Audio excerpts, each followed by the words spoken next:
There are financial systems that grow outward, spreading like roots through soil, finding their own paths and creating networks that no single hand could have designed. And then there are financial systems that work differently. Systems where the movement is not outward but inward, where the logic is not dispersion but concentration, where the fundamental assumption is that strength comes not from many small decisions made independently, but from fewer, larger decisions made close to the center. This is not a judgment. It is an observation. And it is one that took me many years to understand properly, because I had spent most of my early life watching systems of the first kind.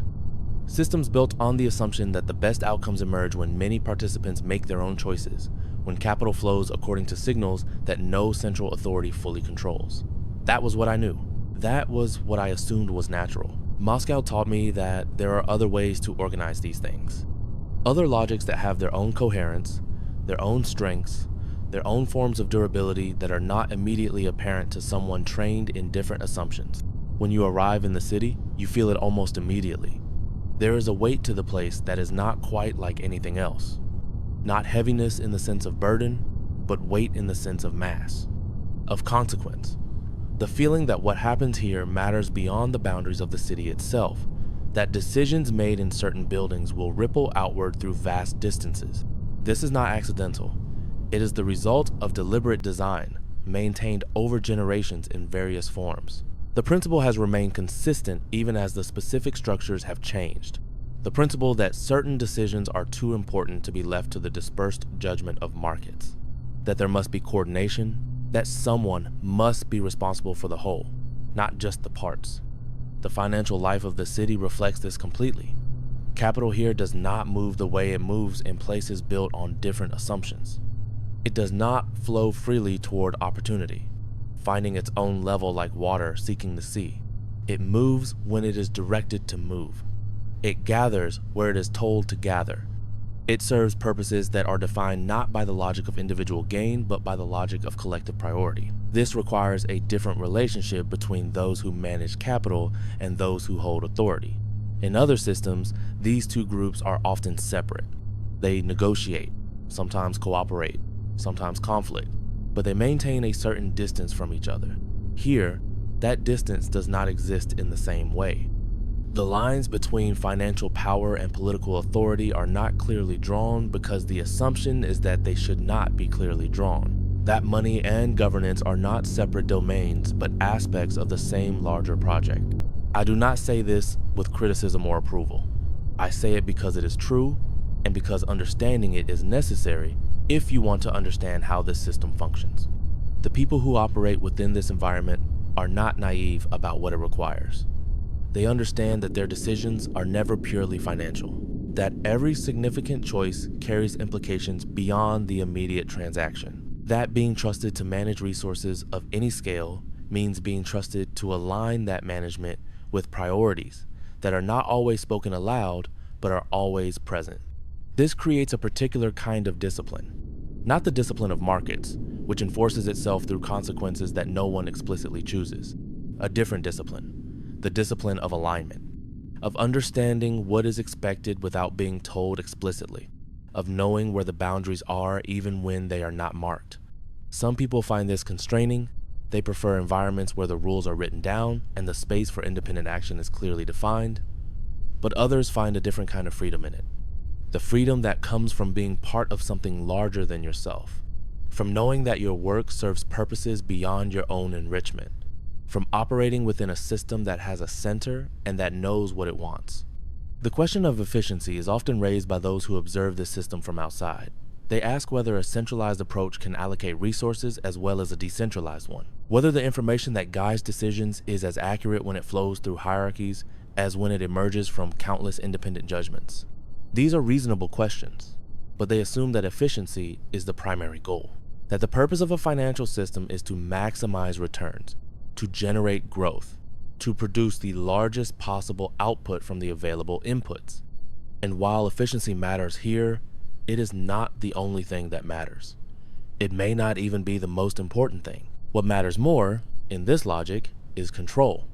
The ability to direct resources toward chosen objectives the capacity to withstand pressure that would break a more fragmented system, the assurance that when a priority is identified, the means to pursue it will be available. This is a different measure of success. It does not show up clearly in the statistics that outside observers typically examine.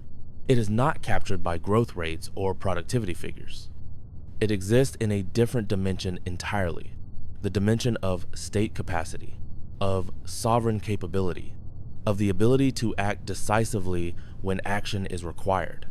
I have watched this system face difficulties that would have shattered something more loosely organized, not once, but repeatedly over the years. Moments when external pressures mounted, when the assumptions that underpin other financial systems no longer applied, when the rules of engagement changed abruptly and without warning. What struck me was not that the system continued to function perfectly. It did not. There were disruptions, adjustments, periods of genuine strain, but it continued to function. The center held, decisions continued to be made and implemented. The machinery of the system did not seize up, even when the conditions under which it operated became genuinely hostile. This resilience is not automatic. It is the product of choices made long before the pressure arrived. The choice to maintain control over key resources, the choice to keep certain capabilities within reach, rather than outsourcing them to more efficient but less reliable external providers.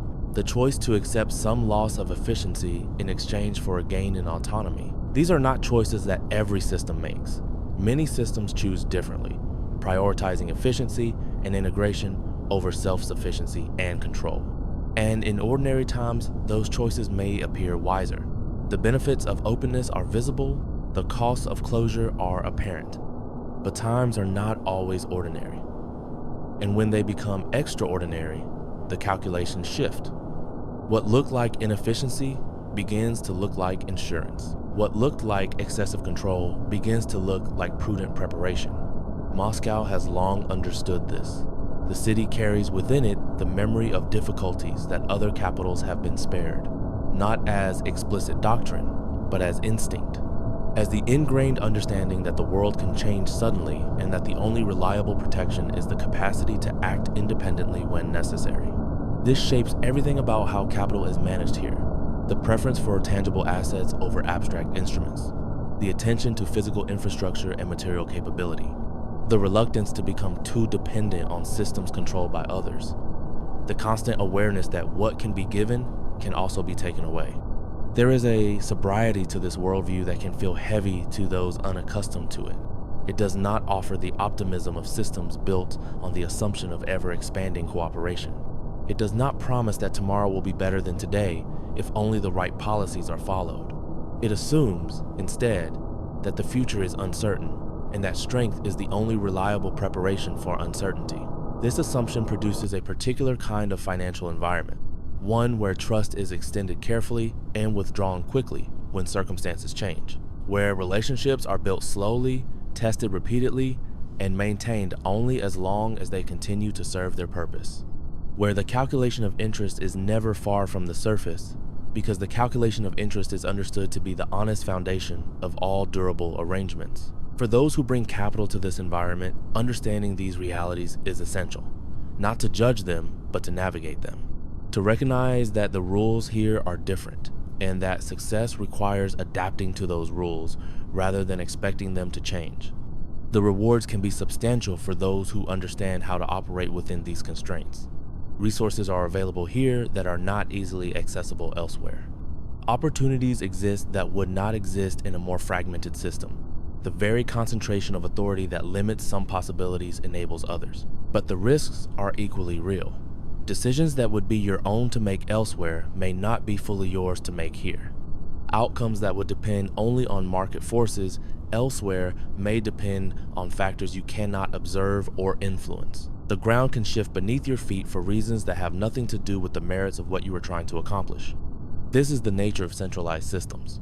They offer coherence and direction, but they demand adaptation and acceptance. They provide stability of a particular kind while withdrawing the stability that comes from predictable rules and transparent processes. They are neither better nor worse than the alternatives. They are simply different, built on different assumptions, serving different purposes. shaped by different histories. The city itself seems to embody this understanding. The scale of the buildings, the breadth of the avenues, the visible presence of the state in every district.